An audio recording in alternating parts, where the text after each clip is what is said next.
right. Welcome everyone to a new live stream for this week.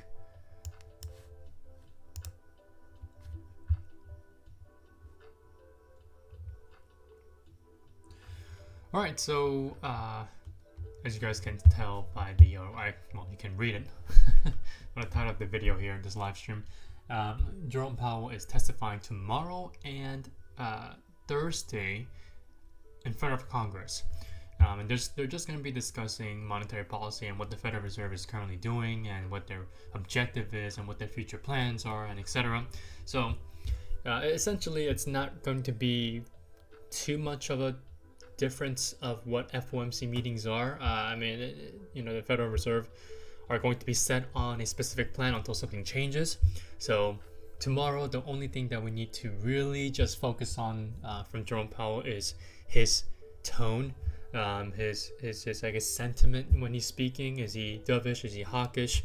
I'm pretty sure some congresswomen and men will be asking specific questions that will eventually move the markets based on Jerome Powell's answers to those questions. So make sure you guys are watching that. But just disregarding that complete, event, I guess, for tomorrow, I want to give you guys some targets on SPX and the S&P 500. So SPX and SPY. So first of all, SPX, I gave you guys this long time, well, it was it's 2 months ago now, I believe. Or I would say about a month and a half ago, maybe. Or maybe just a month.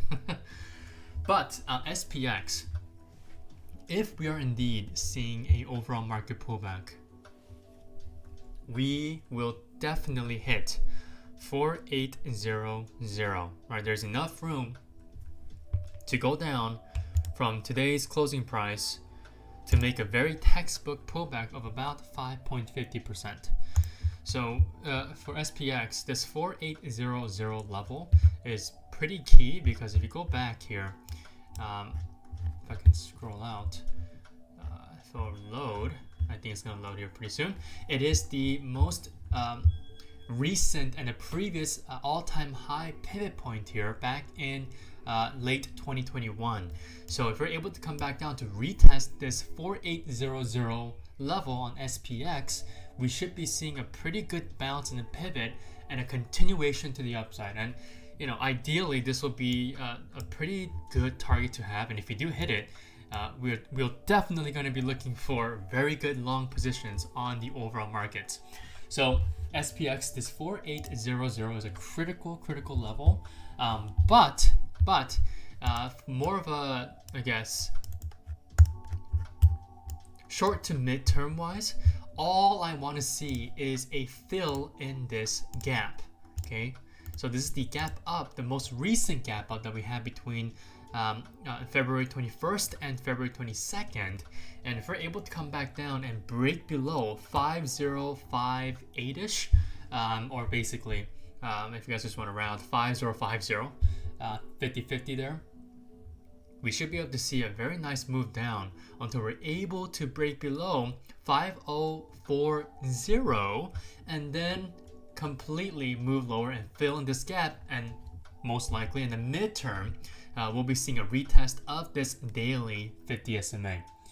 All right, now obviously we have the daily 10 and the daily 21 SMAs acting as heavy areas of support. I mean, I don't really need to convince you guys that as to why, because we've been seeing the 10 and daily 21 SMAs just continuously supporting the price up higher ever since we broke above both of them back in early November, right? That transition from late October to early November, which is also when I told you guys that we'll be seeing an official market bounce, which is exactly what we saw.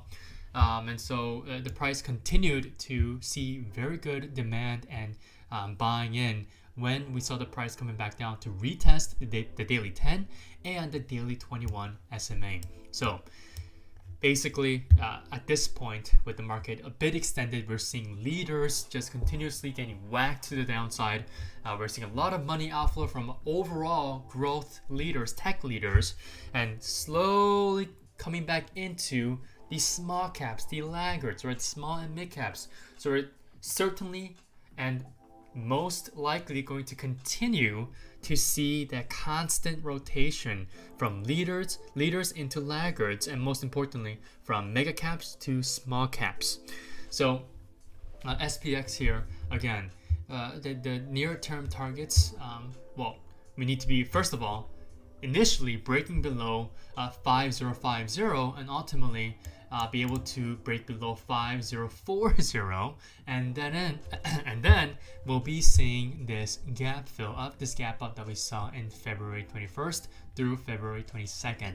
And so I would say in the next couple of days, if we're able to, or even just the next couple of weeks, if we're able to fill in this gap here, we'll most likely see that retest of the daily 50 SMA, which by that time, if the price has filled in this gap here, we should be in between somewhere 4920 to 4960. That should be the nice range that you guys should be looking for that actual retest of this daily 50 SMA. Okay, so those are your SPX targets. So make sure you guys have that on your charts. Now, if I go back to SPY now, so we were just at SPX. If we go to the ticker SPY, kind of translate what I told you guys here. Basically, for SPY, there is a good chance that this entire week we can see a retest of 503, the next level of support. And today, we're able to hit my level of support at 507, so around 506.88-ish. That's kind of the specific level, but again, if you guys want to round down, 507 is the level. We're able to break below it, and then near power hour, we saw a nice bounce to kind of finish out the day here. As we saw some profit taking into tomorrow's catalyst event, and also just overall today was just a great day for shorts and bears. So I wouldn't be surprised if tomorrow we're able to see a small bounce, or at least a small gap up, and then ultimately making a larger move to the downside once more to continue this potential start of our official pullback. And so by the end of this week, if we're able to retest 503, that means we'll be also coinciding with the daily 21 SMA. And again, just like what I said on SPX, SPY should also be seeing the daily 10 and daily 21 SMAs being very, very heavy areas of demand and acting as very good levels of support whenever the price hits the daily 21 or the daily 10. Like today, for example, we're able to hit the daily 10, and we broke below it, and then we immediately snapped right back over to the daily 10 SMA and closing right near it. So I'm going to expect the same type of price action whenever we do decide to hit and retest on the daily 21 SMA. Probably not the same type of price action. I would expect to see a little bit more of a stronger bounce and a nice close over on top of the daily 21 SMA. But again, if this is indeed the pullback that we're about to see, then most likely we're going to be seeing less buyers and more sellers, and especially with a lot more people who have been long selling their long positions to get prepared for a risk-off environment, just like we are doing at Charts Focus 1 now. We should be able to see this break below 503. Now, again, I'm going to reiterate this level once more on SPY, the S&P 500 ETF, 477.50. All right, I mean, I've been having this statement right here, this question, for the past couple of weeks, and I even made a video on this. And obviously the floor will have to be lifted if we continue to go up higher. Who knows what Jerome Powell will say tomorrow? Well, maybe you might see a larger pump to the upside due to what he says in the next next 2 days, including tomorrow.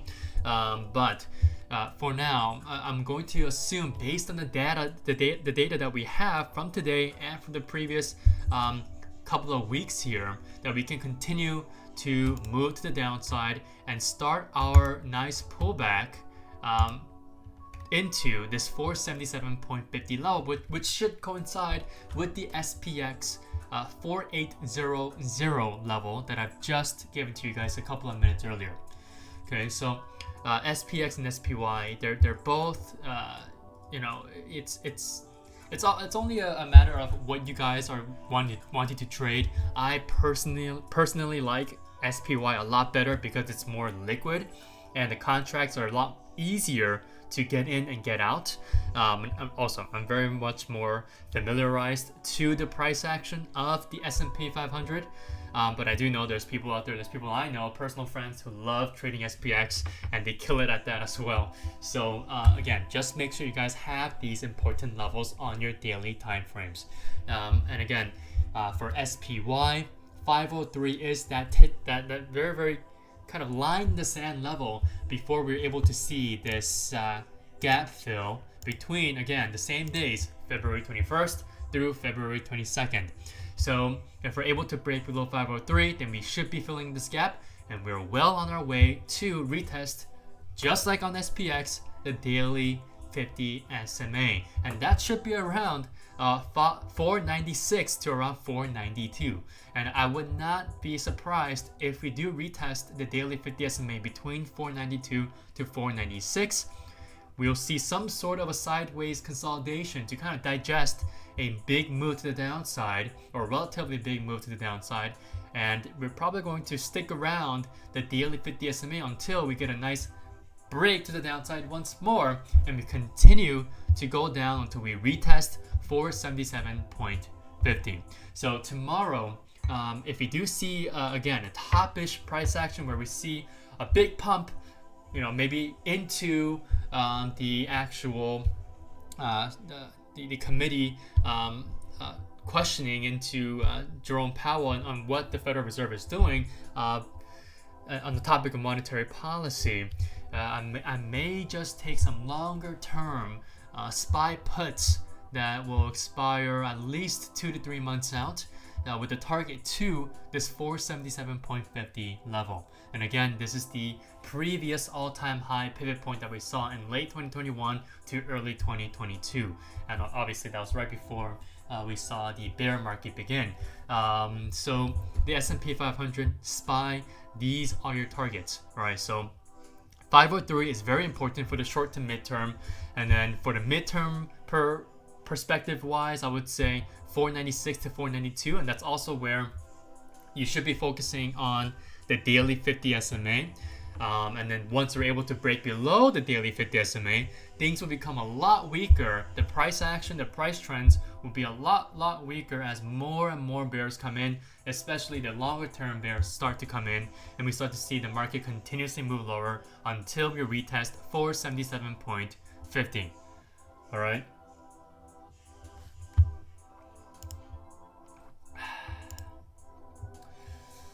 Okay, so those are your targets for SPX and SPY. All right, so hopefully hey, what's up guys? See more people coming in now. So for people who are just joining in, I gave you guys just quick recap. I gave you guys the targets and price levels that you guys have to be watching out for the next couple of weeks on SPX and SPY. So make sure you guys go back to the recording and watch from the beginning. All right, so again, you know, we're constantly seeing this rotation from this money rotation, not just sector rotation, but a money rotation where we're seeing money coming out, this money outflow from mega and large cap leaders, especially the tech stock leaders, and we're seeing it kind of flow into slowly, it's drip by drip, into the small to mid cap laggards. But most importantly, most likely, everyone will have their eyes on small caps, since it did see a lot of recent activity thanks to especially sectors like biotech and financials that have been staying relatively strong. All right, and so definitely the small cap laggards will have a lot more interest compared to mid caps. All right, so as long as we continue to see this constructive very, very constructive, I would say, rotation from these leaders to laggards, we shouldn't be seeing too much of a huge pullback where it might even lead into a market crash or correction. market crash, not correction. We are looking for a correction, a textbook correction at that. And so again, I've been really just honing in, and I've been repeating myself for the last couple of videos and live streams that you guys should be watching out for at least the textbook 5 to 10% correction. And again, personally for me, based on our current highs or our current price action or current closing prices, we've been looking at around 5.50 to around 7% of a textbook pullback. And again, that percentage can be different, especially if my 477.50 or 4800 level on SPX starts to rise. That floor starts to rise if we start to move higher once more. And that's all going to depend on what Jerome Powell says tomorrow and on Thursday to the committee. So again, guys, Jerome Powell is speaking for the next 2 days in front of Congress, and they will be asking him some pretty important questions. But again, his tone should be the same as from the recent FOMC meeting. But you know what? Things can change, and we have another FOMC meeting coming up in this month of March, and another rate decision. So there's that, right? So, hey, 2 likes. Thank you guys. Thank you guys. Hello, hello. Hey, welcome guys. I see more people coming in again. What's up, guys? What's up?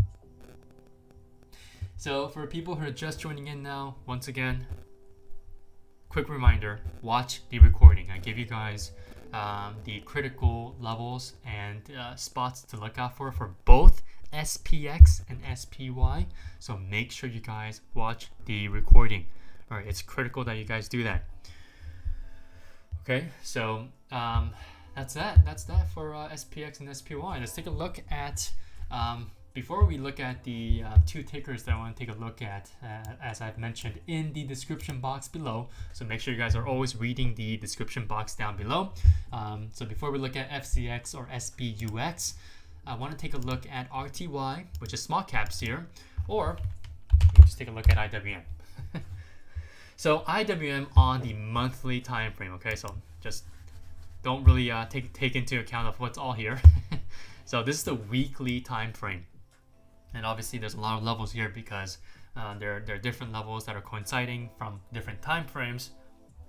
You guys get the gist. But IWM here, it will be really nice to see to just consolidate. I mean, I've drawn this price path before during a live stream. I'm pretty sure you guys should remember for the people who are just joining in, or maybe people who have joined in the past. But as I've said earlier in the beginning of the live stream here, we're continuously seeing this money rotation into small to mid caps. And again, they're called laggards, right, for a reason, because they haven't been leading with the market. So small caps here are definitely going to be seeing a lot more tamer, much more tamer than compared to the textbook pullback that we're expecting to see in the overall markets in the S&P 500 and NASDAQ. And if you were to assume that tame pullback on the small caps, I would expect something like this, where we see an initial pullback and then an immediate consolidation where we continue to adhere to my weekly trend lines, which is this nice macro bull flag on the weekly time frame. So hey, what's up guys? Wow, I see a lot of people are coming in now. Welcome. So again, just as a summary, guys, real quick, guys, real quick. I'm going to really just signify the importance of you guys watching the recording, because if you guys don't know which levels to look at for SPY or SPX, okay, make sure you guys watch this recording.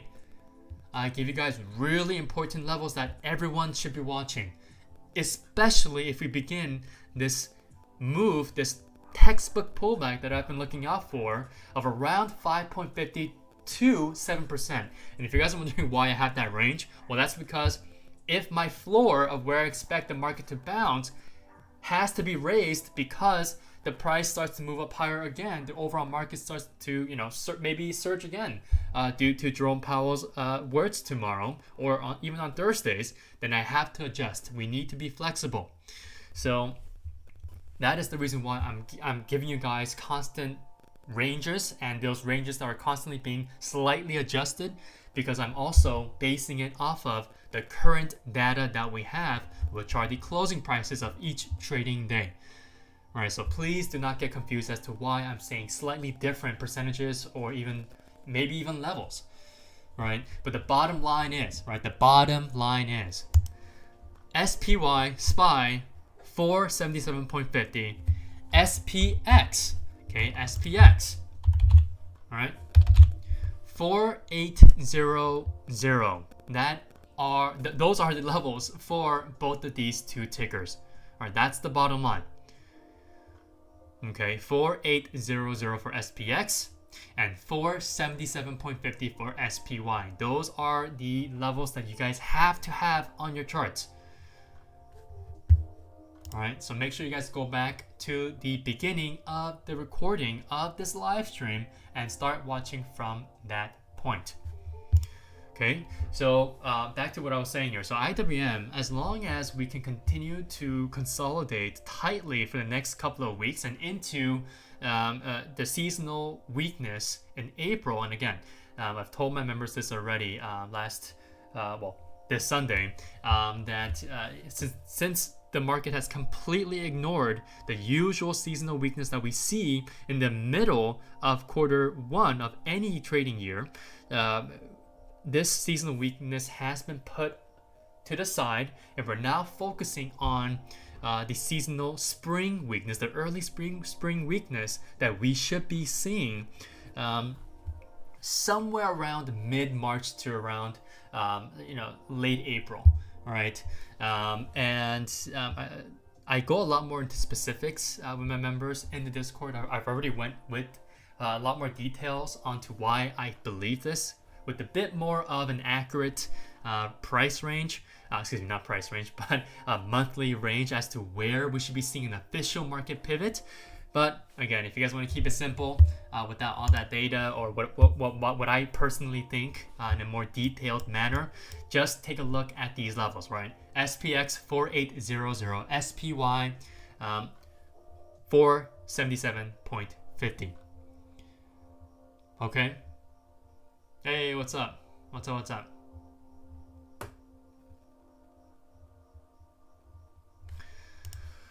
All right, so IWM, as long as it kind of follows this general price path structure that I've drawn here, we're good to go. We're good to go, basically.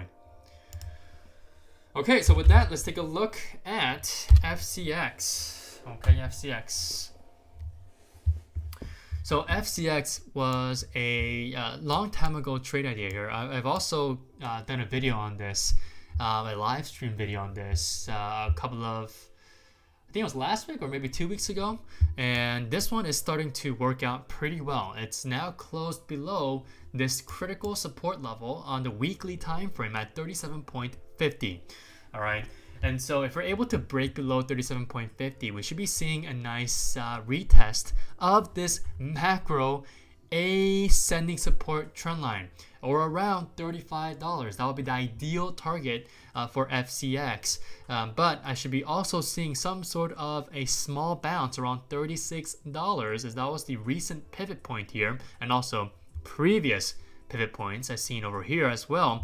And so if we're able to break below 36, okay, we should be seeing a very good retest of this ascending support trend line, and ideally $35, which is the next major level of weekly support. All right, now I've done a really good deep dive on FCX and comparing it to uranium, the ticker symbol URA. That's the global uranium ETF. So make sure you guys take a look at that live stream. Maybe I can just give it to you guys here and give you guys the link in the live chat, so maybe that'll be a lot easier for you guys. If I can find it here, or if I can find it here, it should be right here somewhere.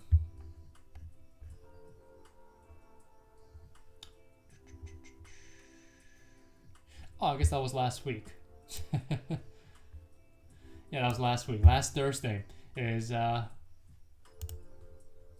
when I did that comparison between FCX and uranium. Hey, what's up? What's up? I'm doing great. Okay, so this is the video here. So this is where I compare FCX and URA, and I show you guys the similarities between those two tickers and as to why I'm literally looking for a price action like this. Okay. All right, the next one that I want to take a look at is SBUX. This is another swing trade idea from a couple of weeks ago that I gave to my members from the CFO Swing Watch newsletter. And this was a 2-point game plan that is currently working out very, very nicely. And SBX, I mean, this was the, well, first of all, the original game plan, this 2-point game plan, was short under $92 and then long bounce at $85. But I've added this long over 97.50 in the event, just in case if we saw really good support at 93.50, this weekly level support, and we're able to break to the upside and see another tap to maybe the triple-digit share price of 100. So that is obviously not going to happen any longer, because of the fact that we've broken below this ascending support trend line, and we're able to break below $92. And so if we're able to continue to move to the downside, we should be seeing a nice retest of $90, and then next we should be eventually seeing a retest of this macro ascending support trend line, or around $85. So I've also done a video on this. It wasn't a live stream, but it was one of my private but now public CFO Swing Watch technical analysis video. So all you guys have to do is just watch some of my videos and you guys will see when I have talked about SBUX. Okay, and again, I'm not going to give you guys, or I'm not going to even try to find the video here, but it's only a couple of weeks ago, only a couple of videos ago. So it's also, I want you guys to look at my videos because you guys can learn a lot of things, right? You guys can learn a lot of new information, or even old information that you guys can be reminded of, right? But either way, information is information, but most importantly, I always hope that my information is applicable. So SBUX, this is looking pretty good. It's kind of moving in tandem with the other company that you guys should know, Nike, right? NKE is the ticker symbol.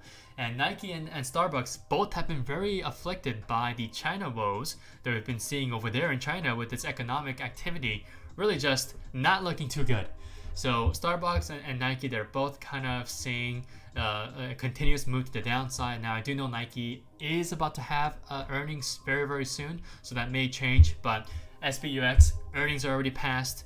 There isn't any big or large catalysts that are known in the near-term future, so this one should continue to go our way until something changes. But then again, we're going to continue to stick with our 2-point game plan here of continuously shorting SBUX to the downside until we can get an official retest at this ascending support trend line, this macro ascending support trend line, somewhere around $85.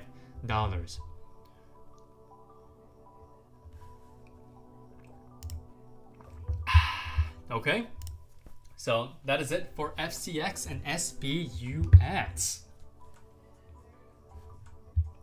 Hey Miner, what's up? Oh, so I see that you have a list there again. So Miner, I am a bit busy tonight, so I'll be just taking a look at some of the tickers there. So I'll only do 2 tickers there, but I will be looking at Apple and Tesla.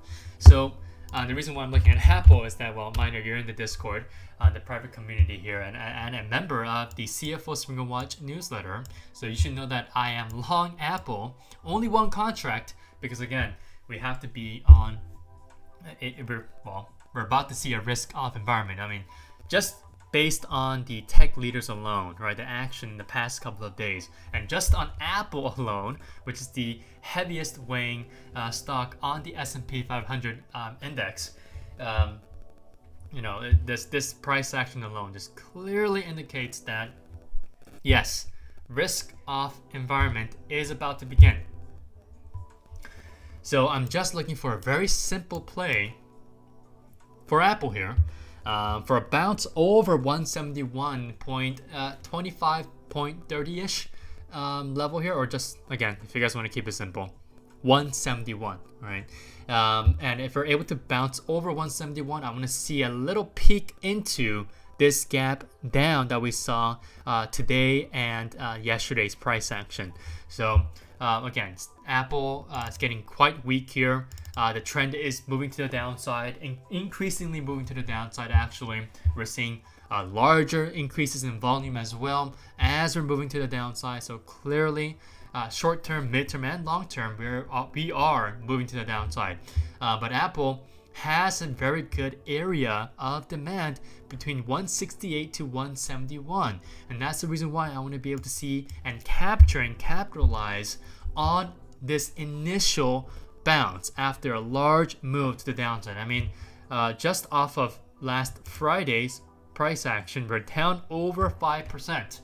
So we should be seeing at least minimum 0.50% bounce, or ideally at least a 1% bounce from today's closing price, right, at the minimum. And that should be, if you guys want to see a visual of that, right, so around 172.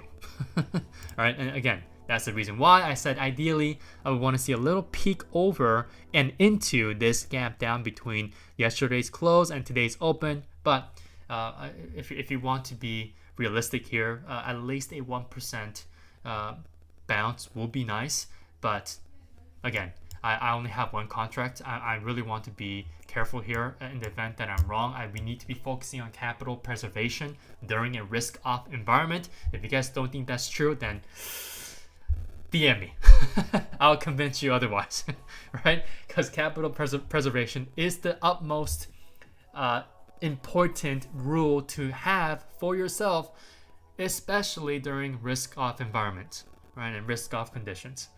So again, that's Apple for you, minor. And lastly, let's take a look at Tesla. Oh, I'm running short on time here, but hey, what's up, guys? For the people who are just joining in, make sure you guys watch the recording. I give you guys really important price levels and just overall just mid to long-term levels that you guys should be watching out for both tickers on SPY and SPX. Again, I give you guys very important tickers on, very important levels on two tickers, SPY and SPX. So make sure you guys watch that recording. So Tesla, so I believe EVs are just getting hammered due to the fact that we're not seeing really good data coming out of the entire EV industry. So Tesla should continue to move to the downside. Again, I've drawn these two descending trend lines a couple of months ago, actually. Very long time ago. I think it was last year in October or mid-November. And we're continuously just playing within these two trend lines. And I'm going to believe that it's going to continue this way. And so we haven't yet seen a third retest of this descending support trend line.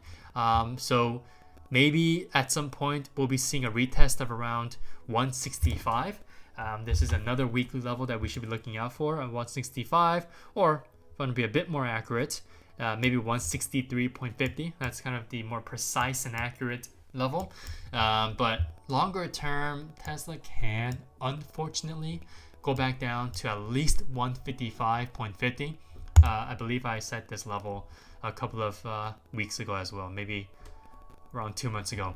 But Tesla here is not looking too good. This weekly bear flag has now officially broken down with this week's price action so far. I mean, it's only Tuesday. Something can change. Maybe we might see a nice doji. Maybe we might see a nice hammer. Who knows? But Tesla definitely looking very, very bearish. The volume is already very, very high. The weekly volume currently is at 388 million compared to the average of 531 million. So we're starting out on a large volume burst to the downside. So Tesla will definitely continue to move to the downside until we retest this descending resistance trend line. Descending support trend line. All right. So quick summary, Tesla 163.50 is where we'll most likely see a very weak bounce and potentially another a couple of weeks of consolidation until we move lower again, and then we hit this 155.50, which is where I personally think we'll see a nice official pivot and we'll see a nice rally back to the upside. Alright, Miner, so that's Apple and Tesla for you. Miner, if I have more time later tonight, I'll be doing Google and Airbnb and DDOG, and maybe even BA, but I'll let you know. Alright, so that is it for tonight, guys. Again, for the people who have just joined in, please watch the recording from the beginning to the end. I give you guys really important price targets and levels for both tickers on SPX and SPY. So make sure you guys watch because it's applicable information and actionable information that you guys can actually execute on your own personal trading accounts.